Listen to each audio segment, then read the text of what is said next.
ketemu dan selamat datang kembali di podcast Bonai bersama obrolan nyaman, santai, dan inspiratif. Nah, tentunya kali ini kita akan bertemu dengan orang-orang keren. Nah, langsung saja sudah bersama dengan kita Bapak Dr. Andus Rida Ananda MSI. Bapak ini sebagai PJ Wali Kota Payakumbuh. Mungkin Bapak sehat, Pak? Alhamdulillah sehat.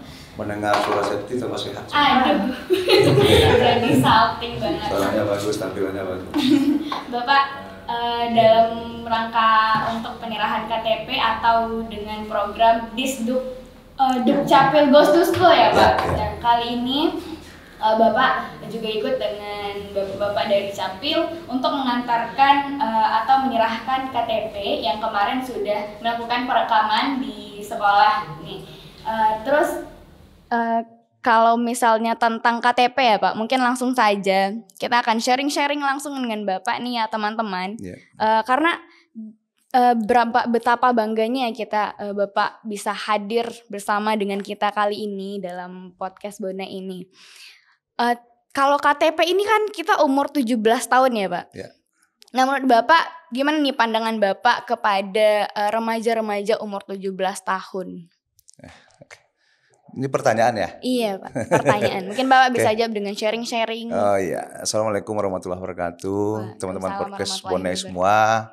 Saya hari ini datang ke SMK 1. Sebenarnya ada program pemerintah daerah itu namanya Dukcapil Goes to School. Iya. Program itu sudah jalan sebenarnya. Dalam jalan beberapa tahun. Bagaimana pemerintah itu melayani masyarakat dengan baik. Iya. Selama ini kan kita ngurus KTP ke kelurahan, iya, kita ke Capil ngurusnya, kesannya ribet segala macam. Tapi pada hari ini kami ingin melihat apakah benar Dukcapil ini kerja gitu. Oh begitu. Iya. Apa benar dilakukan perekaman, kemudian diserahkan KTP. Ternyata benar. Beberapa sekolah coba kami kunjungi. Alhamdulillah pemerintah tuh hadir di tengah-tengah masyarakat.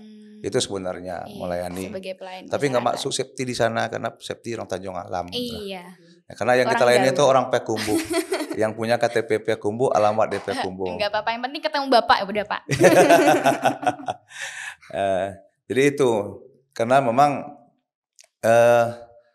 bagaimana kita melihat juga kondisi anak-anak kita sebenarnya di usia-usia yang remaja itu. Di usia 17 tahun tuh. Kalau di luar negeri itu kalau 17 tahun kan udah keluar dari rumah. Oh, udah keluar dari rumah. Oh iya. Karena udah dianggap dewasa, udah mandiri. Tapi kita di Indonesia ini kan masih ada di bawah. Masih tanggung jawab orang tua sampai sekolah, sampai malahan sampai kuliah malahan. Itu kadang-kadang membuat kita itu kurang mandiri lah. Kalau ditanya pandangan saya, kalau saya pribadi di usia itu tuh sudah mandiri. Sudah mandiri karena sejak kelas 6 SD saya sudah tinggal orang tua laki-laki. Orang tua saya sudah meninggal. Jadi usia 17 itu saya udah jalani dengan ya seperti waktu kecil. Jadi udah jalani aja gitu. Apalagi zaman itu hidup ini susah, untuk makan aja susah dulu. Kalau sekarang anak-anak enak. Tapi pandangan kita sekarang adalah anak-anak remaja itu kondisi sekarang itu pengaruh teknologi ini luar biasa. Iptek ya. Ya, teknologi ini luar biasa. Kadang-kadang ada anak-anak kita itu yang larut di dalam permainan-permainan dunia yang bisa merugikan mereka sendiri, membuat mereka malas.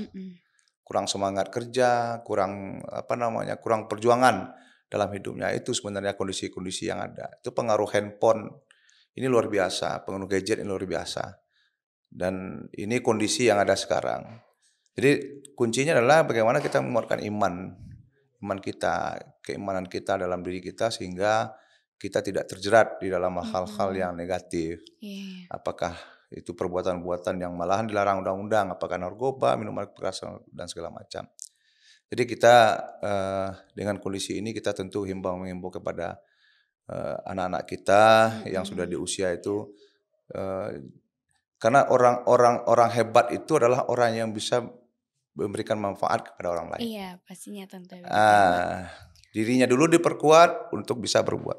Kalau sudah hebat dia dengan diri sendiri, pasti orang tua sayang sama dia dan bisa berguna untuk keluarga dan bangsa ini. Iya, tentunya begitu ya Pak. Iya. Apa dulu apakah untuk Bapak sampai di posisi di titik ini ya Pak? Ini kan udah keren banget lah ya Pak, karena orang lihat, Bapak, saya ketemu Bapak ini loh gitu loh. Apakah dulu umur 17 tahun nih Bapak punya impian kayak gini nggak Pak? Saya nggak punya impian untuk jadi pegawai negeri, nggak pernah. Nggak pernah ya Nggak Pak? pernah bermimpi karena orang tua saya itu pegawai negeri. Dulu orang tua saya itu kepala sekolah SMP, Iya. sama ibu kepala sekolah. Kepala sekolah merangkap sebagai anggota DPRD malahan di tahun 70-an itu ya. Kan dulu kan boleh merangkap dulu kan. Enggak pernah. Jadi orang tua saya itu suka menulis diari, buku catatan harian. Waktu meninggal dunia itu bukunya udah setumpuk tuh. Dengan tulisan dengan pena tinta ink yang hijau, itu warnanya satu aja warnanya. Tulisannya halus kasar bagus sekali tulisannya. Di saat beliau sudah meninggal, saya baca bukunya. Buku hariannya. Disitulah saya ngerti. Ternyata pegawai negeri hidup Senin Kamis itu ternyata. Senin terima gaji, Kamis sudah habis gajinya. Makanya saya tidak pernah bermimpi untuk jadi pegawai negeri. Nah, itu kebetulan aja orang tua saya waktu masih hidup itu sebagai anggota DPRD tambah gajinya dikit kan. Sehingga bisalah waktu sebelum meninggal bisa bikin rumah. Nah, tapi karena orang tua saya nggak ada, akhirnya waktu saya kuliah terjual rumah itu. Mungkin dibeli rumah itu untuk kepentingan hidup saya mungkin selama saya hidupnya itu. Jadi saya tidak pernah punya impian. Malahan waktu kuliah saya sudah kuliah di UNAN. Pingin jadi pengusaha lah, usaha swasta lah. Pengusaha. Ya nggak mau saya jadi pegawai negeri dulu. Nah, tapi ternyata setelah dapat saya ujian lulus di UNAN, saya ikut tes juga di PDN. PDN itu sekolah apaan sih saya tanya sama orang-orang. Sekolah apaan sih PDN itu? Sekolah camat katanya. Oh, jadi camat ya nanti ya katanya. Saya nggak ngerti itu kan, karena memang pandangan arahan seperti ini nggak ada dulu. Kalau sekarang kan sudah banyak tahu ilmu pengetahuan dan banyak yang bisa kita baca. Kalau sekarang dulu kan informasi kan lambat kan. Jadi saya tes juga, lulus juga. Nah, jadi waktu saya diterima, saya langsung milih ini. Saya milih ini kenapa? Saya mikir orang tua, bukan mikir saya diri sendiri. Orang tua saya pikirkan. Saya tidak mau memberatkan dia uang kuliah. Jadi kalau kuliah itu sudah dikasih gaji, sudah dikasih uang buku. Waktu kalau kuliah di PDN itu dikasih itu. Karena namanya kan tugas belajar. Tugas belajar itu dikasih uang buku, uang kuliah nggak ada, gratis kan. Dikasih gaji, terima pula lagi. Walaupun 88.000 gaji pertama saya itu. Waktu dulu. Dulu kan itu udah besar juga. Enggak, kecil juga itu. Masih kecil 88.000 untuk 1 minggu udah habis tuh. Ibarat Senin dapat, Kamis habis juga ya Pak. Juga, ya. Nah berarti memang kalau bilang iseng-iseng berdiah enggak juga ya Pak. Ada juga hal yang membuat untuk memilih itu lagi ya Pak, yaitu dengan orang tua. Nah berarti memang perjuangan Bapak untuk sampai ke sini juga nggak mudah ya Pak. Mungkin orang lain kayak easy, santai lah gitu, cuman gitu aja kan Bapaknya ini itu. Ngeliat dari jabatan orang tua, ternyata kita juga harus berusaha di sana juga ya Pak. Nah mungkin udah gimana teman-teman sharing dari Bapak, kira-kira dapat nggak sih umur 17 tahun itu ternyata kita banyak banget yang harus kita pikirkan. Contohnya Bapak udah tadi nih menjelaskan bahwa ternyata untuk menjadi PJ ini juga bukan impiannya dia dari dulu, tapi ternyata ada jalannya sendiri ya Pak.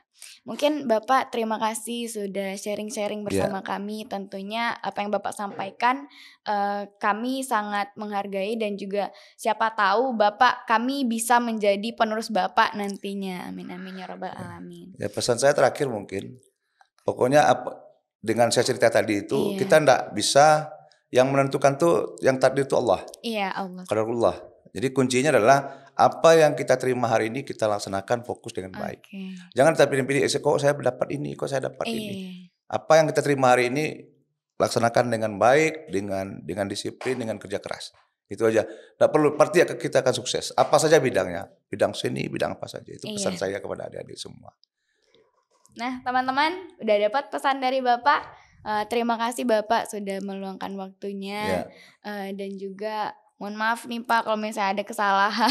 Iya, nggak apa-apa. Saya kaget juga masuk sini, ini bagus sekali ruangan. Kami aja pemerintah daerah nggak punya ini. Aduh. Kalau misalnya pemerintah daerah ada, nanti Asep bisa di host. Oh, bisa. Ya. Salah satu nanti.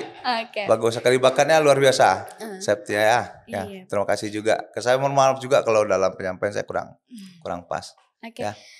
Baik teman-teman, sampai jumpa di podcast Bonai berikutnya dan juga tetap nantikan video-video berikutnya dari podcast Bonai. Assalamualaikum warahmatullahi wabarakatuh. Waalaikumsalam.